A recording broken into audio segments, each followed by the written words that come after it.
Hello दोस्तों, exact mister में आप सभी का स्वागत करते हुए मैं हूं अशोक कुमार राज। और मेरे तहे दिल से आप सभी को नमस्कार, आदाब, सत श्री अकाल, राम राम। तो दोस्तों, आज मैं एक नया लुक के साथ आप लोगों के सामने हाजिर हूं और मैं आशा करता हूं कि आप सभी कुशल मंगल होंगे बाबा साईंनाथ की कृपा से। तो दोस्तों, आज एक ऐसा वाकया है बाबा साईंनाथ की लीलाओं के ऊपर कि आप लोग वाकई हैरान हो जाएंगे कि ऐसा भी होता है। यानी कि कहते हैं ना, मरता क्या नहीं करता। ठीक इसी तरह की एक बात है जो सोचने में मजबूर कर देते हैं सभी को। और ये कैसे होता है क्या नहीं, ये तो सिर्फ हमारे साईं को ही पता है। हालांकि एक साईं भक्त की ही कहानी है और वो रहते हैं शिमला में। यानी उन्होंने पूरी तरह से यही कह दी कि ये एनोनिमस। एनोनिमस यानी फोटो तो क्या, नाम तक वो शेयर करना नहीं चाहा, क्योंकि वाकया ही कुछ ऐसा है। कम से कम 8-9 साल शादी को हो चुके हैं। सब कुछ ठीक ठाक चल रहा था, लेकिन संतान के बारे में कोई खबर इन्हें पता नहीं। बहुत सारे वैद्य के पास गए, बहुत सारे तांत्रिक के पास गए और बहुत सारे डॉक्टर से भी मिले, इलाज भी करवाए, लेकिन फायदा कुछ नहीं हुआ। और ये जो बाबा साईंनाथ की लीलाओं के बारे में आज एक्सप्लेनेशन दिया मुझे, वो है हमारे साई परिवार की एक बहन। कहानी वो ऐसे शुरू करते हैं। उन्हें जब मैंने पूछा कि आप बाबा साईंनाथ को कितना दिन से मानते हैं, तो उन्होंने कहा कि मैं बाबा साईंनाथ को बहुत दिनों से मानती हूँ, लेकिन उनके दरबार में जाने के लिए मुझे कभी मौका ही नहीं मिला था। हालांकि उनके अड़ोस पड़ोस के बहुत सारे लोग ऐसे हैं जो बाबा साईंनाथ को बहुत मानते हैं और हर साल बाबा साईंनाथ के दर्शन में भी जाया करते हैं। पर उस वक्त इन्हें कोई खबर नहीं थी और इनके परिवार में से आज तक बाबा साईंनाथ को कोई मानते नहीं है और ना ही वो कुछ समझा पाए। हालांकि उनकी एक देवरानी है, वो देवरानी से बातचीत करके एक बार किसी तरह से फुर्सत निकल के वो बाबा साईंनाथ के दर्शन में गए थे। और उसके बाद से वो अपने घर पे दैनिक दिनचर्या के हिसाब से वो पूजा पाठ भी करती है। पूजा पाठ के लिए कोई मना नहीं करते हैं, लेकिन उनके ससुराल वाले इस चीज को मानते नहीं है। हुआ ऐसा कि जब सालों साल बीतते जा रहे हैं, तो इनके घर में अड़ोस पड़ोस में कोई कहते हैं उल्टा, कोई कहते हैं अभागा। तो इस तरह से जो है उनके ऊपर हजारों तरह के नाम लगता गया। वो परेशान हो गए और डॉक्टर उन्हें एग्जैक्टली कोई वजह भी नहीं बता पाए कि किस वजह से इस तरह की तकलीफ हो रही है। हालांकि उनका हस्बैंड वो भी सही है और इनके लिए बोलते हैं ये भी सही है। डॉक्टर सिर्फ तसल्ली देते रहे कि वेट करो। अरे कितना दिन, 1 साल, 2 साल, 3 साल, 4 साल, 9 9 साल की बात है। आखिर में ऐसा हुआ कि वो उनके देवरानी को मना के, देवरानी भी आज बाबा साईंनाथ को मानती है और उनके पड़ोस में से जो हर साल बाबा साईंनाथ के दर्शन में जाते हैं, उन लोगों से बातचीत करके उन लोग घर पे से परमिशन लेके और देवरानी को लेके उन लोगों के साथ में वो बाबा साईंनाथ के दर्शन में चले गए शिरडी। और इन लोगों ने कहा कि बाबा साईंनाथ को आप जो कुछ भी बोलेंगे, बाबा साईंनाथ वो ही सुनते हैं, वो ही मंजूर करते हैं। तो वो बाबा साईंनाथ के दर्शन में जब गए, वो बाबा का रूप को देख के समाधि मंदिर में जैसे ही वो देखे बाबा को, वो तो फूट फूट के रोने लगे कि बाबा, मैंने तुम्हारे बारे में काफी तारीफें सुनी है और एक तो सिर्फ तुम ही हो कि जो हर एक भक्त की बातें बड़े दिल से सुनते हो और उसकी हर मुरादें पूरी करते हो। तो क्या बाबा, मेरी जिंदगी में ऐसी कुछ मुरादें पूरी होने वाली नहीं है। काफी सारे इलाज के बावजूद, काफी सारे डॉक्टरों के पास जाने के बावजूद आज तक मेरी ये तकलीफ हल नहीं हुई और इसीलिए आज आपके पास आना हुआ बाबा। सिर्फ और सिर्फ एक ही रास्ता मेरे लिए बचा रहा, वो आप है। ओम साई राम। बाबा से तो कह दिए, बाबा सुनेंगे कैसे नहीं? ये तो हो नहीं सकता है, क्योंकि बाबा सबकी सुनते हैं और सबके लिए बाबा काम भी करते जाते हैं। लेकिन एक कहावत है ना, श्रद्धा और सबूरी, ये कहावत ही नहीं, ये बाबा का कहना है सारे भक्तों के लिए, सारे भक्तों की तसल्ली के लिए, क्योंकि भक्ति बहुत सारे भक्तों में है, बट सबूरी, सबूरी हर किसी में नहीं है।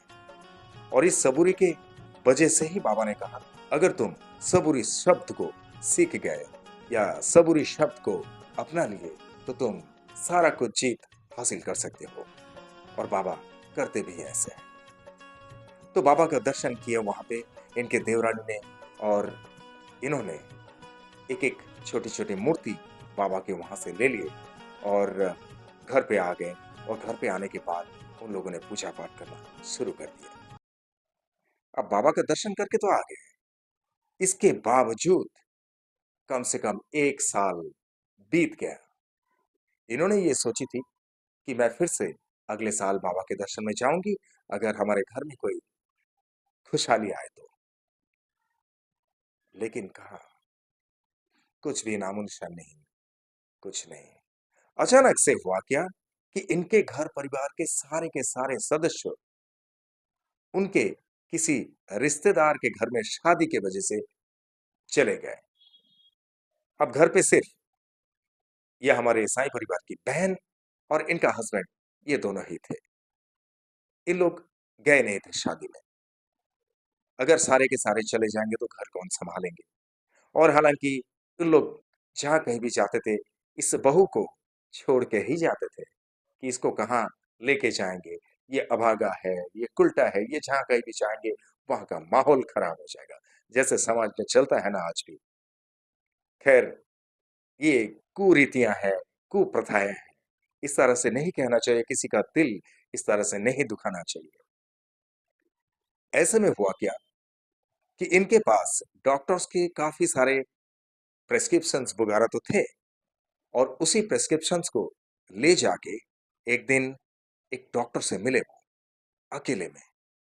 और उस वक्त डॉक्टर से ये कहा कि डॉक्टर साहब, पता नहीं ये सारी बातें जो है मेरे दिमाग पे असर हो गया, और इस वजह से जरा सी भी मुझे नींद नहीं आती है। हालांकि ये कारनामा उन्होंने जब इनके ससुराल वाले सब शादी में जाने वाले थे, उससे कई दिन पहले ही वो करके रख दिए थे सारा इंतजाम। डॉक्टर से कहा, अब डॉक्टर क्या करेंगे? उन्होंने देख लिया कि यस, ये तो डिप्रेशन का पूरा मशीन इनके हाथ में है, ये तो डिप्रेस्ड हो गई है, इसीलिए इनको नींद नहीं आती है। तो उन्हें नींद की गोलियां लिखकर एक प्रेस्क्रिप्शन बना दिए, और वो प्रेस्क्रिप्शन ले जाने के बाद वो मेडिकल स्टोर से नींद की गोलियां लेके आ गए, क्योंकि डॉक्टर ने लिख दिया ना, दैट इज परमिटेड। अब नींद की गोलियां तो लेके आए। जैसे ही इनके ससुराल वाले शादी में चले गए, ऐसे में उन्होंने सिर्फ एक ही गोली उनके हस्बैंड को रात को सोते वक्त गर्म दूध में मिला के उनके हस्बैंड को पिला दिए। हालांकि वो हस्बैंड से बेहद प्यार करती है, हस्बैंड को मारना नहीं चाहती है, वो कतई ये भी नहीं चाहती है कि मेरे हस्बैंड को जरा सी भी कोई खरोच उनके अंग पे आए। इतनी बेइंतहा मोहब्बत है, क्योंकि उनका हस्बैंड जो है हमेशा इनको सपोर्ट करते रहते हैं, तभी तो 9 साल तक भी वो झेलते आए हैं इस तकलीफ को। लेकिन अब उनके नाक तक पानी आ चुका है, बर्दाश्त से बाहर हो चुका है, कि डॉक्टर ने इलाज करते हुए भी कुछ नहीं कर पाए। बाबा साईनाथ के दरबार में दर्शन करने के बावजूद बाबा साईनाथ ने कुछ नहीं कर पाए। उनका यकीन ही हट गया। उन्होंने तो मन ही मन ये कहने लगे कि ये बाबा साईनाथ के बारे में सारे के सारे भक्त लोग जो है ये चोचलेबाजी की बात करते हैं, फालतू बात करते हैं, थर्ड क्लास बात करते हैं। साईं वही कुछ नहीं है। क्या है साईं? कुछ नहीं कर सकता है। नहीं तो मेरी जैसी एक औरत जिसके अंदर कोई तकलीफ भी नहीं बता पाए डॉक्टर, कि अगर कोई तकलीफ बता देते तो मैं मान जाती, साईं के दरबार में गई, साईं भी नहीं सुने। क्या खाक की बात सुनते हैं साईं? अब क्या हुआ, वो जो नींद की गोली उनके हस्बैंड को दूध में मिलाकर उन्होंने पिला दिए थे, अब उन्होंने अच्छी तरह से चेक कर लिया उस रात को कि हस्बैंड पूरी तरह से गहरी नींद में सो रहे हैं। ऐसे वक्त में हमारी ये साई परिवार की बहन, इन्होंने क्या किया, छुप छुप के छत पे चले गए, अकेले ही। यानी उनका इरादा ही कुछ और है कि आज मैं पूरी दुनिया से अलविदा कह दूंगी। नहीं रखना है मुझे ये जीवन, और ना ही दुनिया वालों से कोई ताल्लुकात मुझे रखनी है।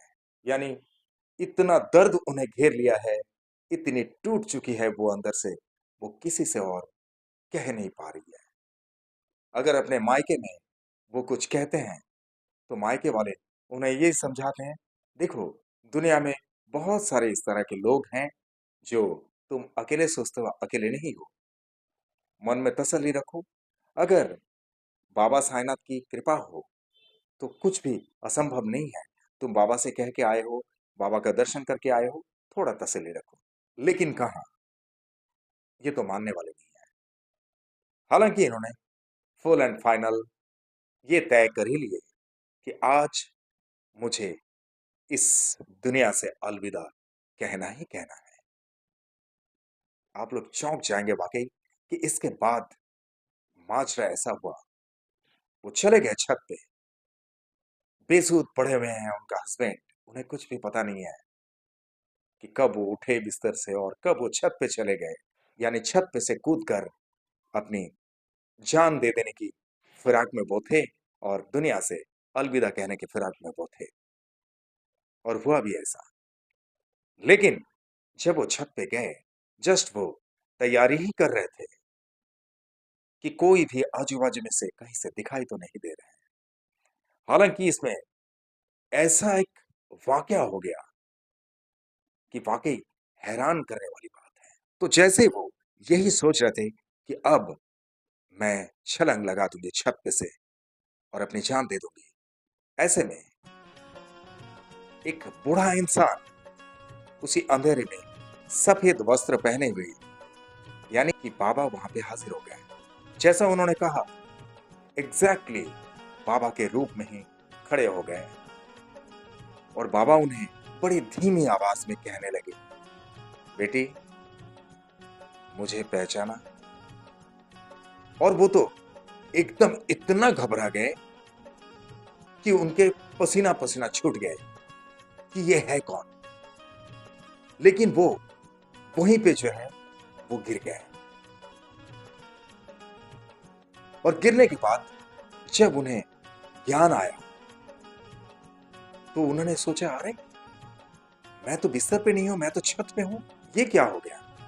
मैं तो अपनी जान देने के लिए आई थी, कूदने के लिए आई थी, और वो जो बूढ़ा इंसान मुझे दिखा वो है कौन?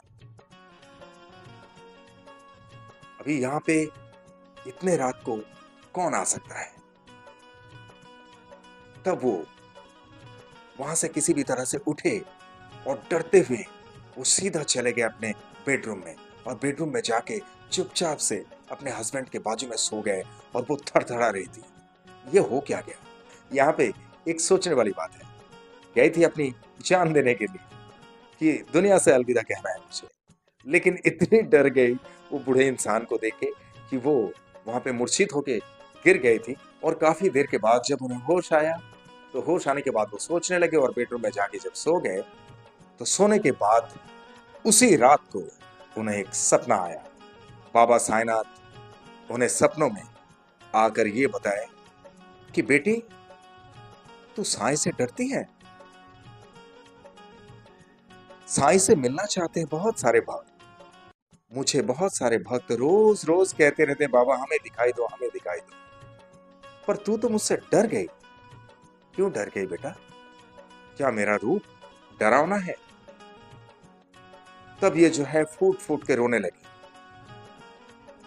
और इन्होंने कहा कि बाबा आपको तो मैं पहचान ही नहीं पाई, क्योंकि इस तरह के हालत में आप जो वहां पे आए घने अंधकार में, और वहां पे कोई नहीं दिख रहा था, मैं कैसे समझ सकती हो बाबा? मैं तो वैसे ही डरी हुई हूँ। मेरी जिंदगी खत्म करने के लिए मैं गए थे कि मुझे अब कूदना है, और ऐसे टाइम पे आप आ गए। बोले नहीं, मुझे तो तुझे कूदने से बचाने के लिए आना था बेटी। अगर मैं नहीं आता तो तू वहां से कूद जाती, और तू अगर कूद जाती तो मेरी पहचान तुझे कहां से मिलता। हालांकि मेरे ऊपर इतने भक्त लोगों का, मेरे बच्चे लोगों का जो यकीन है, विश्वास है, उस विश्वास को मैं कैसे तोड़ सकता हूं। यही तो मेरा काम है। मैं तुम ही लोगों के लिए सेवा करता हूं, चौबीसों घंटा तुम लोगों की सेवा में लगा हूं। और तुम जिस बात की वजह से अपनी जिंदगी को दांव पे लगाने के लिए गई थी कि मुझे आज दुनिया से अलविदा कहना है, तो सुन लो, ठीक आज से एक हफ्ते के अंदर तुम्हारे घर के लिए एक नए चिराग की खबर मिलने वाली है। बोलिए मेरे साथ, ओम साई राम। बस और क्या। अब उनकी जब नींद छूटी तो वो नींद से उठने के बाद बहुत रोने लगे, बहुत रोने लगे। हालांकि इसके बाद जैसे ही एक हफ्ता निकल गया तो अचानक से उन्हें जब हलचल महसूस हुई अपने शरीर में, तभी उनको पता चला, और तब उनके घर परिवार के सारे सदस्य उनके हस्बैंड के साथ में लेके सारे के सारे बहुत खुश हो गए। बोलिए मेरे साथ, ओम साई राम। तो बाबा साईनाथ किस तरह से एक जिंदगी को खत्म होने से बचा दिया और एक जिंदगी को उस परिवार में जोड़ दिया। ओम साई राम। इसीलिए मैं बहुत सारे वीडियोस में कहा था कि nothing is impossible front of our Baba Sainath. Everything can be possible by the blessings of Sai Baba. We are confident about that. और हकीकत यही है। आज वो बड़े खुशहाली से जिंदगी जी रही है, लेकिन फोटो और नाम कैसे शेयर करेंगी, ये वाकया आज तक उन्होंने किसी से नहीं कहा। और उन्होंने ये कहा कि सिर्फ और सिर्फ मुझे पता है और मेरे साईं को पता है, और आपके जरिए मेरे साईं परिवार के काफी सारे सदस्यों को आज पता चल जाएगा। ओम साई राम। तो मैंने उनसे कहा कि कोई बात नहीं, आप हमेशा इसी तरह से खुशहाल रहिए, मस्त रहिए बाबा की मस्ती में। और आज जो है वो पूरी जिंदगी भर के लिए हर गुरुवार को उपवास रखती है। और इसके बारे में उनके हस्बैंड से कहा कि तुम्हें पता है कि बाबा साईनाथ के दर्शन में जाने के बाद मैं बाबा से रोते रोते कहा था सब कुछ, और बाबा ने वो बातें सुन ली, और आज सिर्फ और सिर्फ मेरे साईं की कृपा से ही हमारे घर में ये नया चिराग आया है। तो इस बात से सभी सहमत थे उनके साथ में, और बड़े दिल से वो पूजा पाठ करती है। और अब जो है हर साल वो बाबा साईनाथ के दर्शन में भी जाते हैं, अपने हस्बैंड को भी लेके और अपने बच्चे को भी लेके। बोलिए मेरे साथ, ओम साई राम। तो दोस्तों, कैसा लगा आज का ये वाकया, आप लोग कमेंट बॉक्स में जरूर लिखना। और एनोनिमस होते हुए भी आप लोग बस आंखें बंद करके बाबा साईनाथ से इतना प्रार्थना करना कि हमारे ये जो साईं परिवार की बहन है शिमला से, इनके प्रति बाबा की कृपा दृष्टि हमेशा बनी रहे, और इनके साथ साथ इनके पूरे परिवार पर, इनके बच्चे पर बाबा की कृपा हमेशा बनी रहे।